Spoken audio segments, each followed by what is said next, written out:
তো গাইস, তো চলে এসেছি নতুন একটা ভিডিও নিয়ে। ভিডিওটা দেখতে থাকো, যদি ভালো লাগে লাইক কমেন্ট শেয়ার এবং চ্যানেলটা সাবস্ক্রাইব করে দিও। আজকে আমরা সবাই মিলে প্ল্যান করেছিলাম মোমো বানাবো, মানে পিকনিক টাইপের করব, ছোটোখাটো আর কি। তো এটা আমাদের শীত পড়ার পর এই ফার্স্ট পিকনিক হতে চলেছে। জন্য অনিতা দিশা সমস্ত সবজি টবজিগুলো কাটছিল, আমি একটু রসুনটা ছুলে দিয়ে বাড়ি চলে এসেছিলাম। বাড়ি এসে সন্ধে দিয়ে গুবলুকে খাবার দিয়ে অনিতাদের বাড়ি থেকে আবার মাংস আর বাঁধাকপিটা এনে ব্লেন্ড করলাম, দিয়ে অনিতা আমি প্রীতি সবাই মিলে গেছিলাম দোকানে।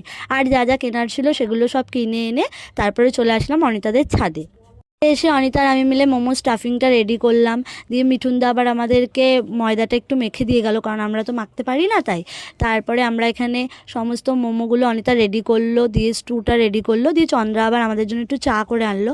দিয়ে মোমো বানাতে বানাতে অনেকটা ময়দা বেঁচেছিলো, তাই আমি ওখানে পরোটা ভাজছিলাম আর বলছিলাম যে পকেট পরোটা, পকেট পরোটা। দিয়ে তারপরে একটু নাচানাচি করে মোমো খেয়ে বাড়ি চলে আসলাম।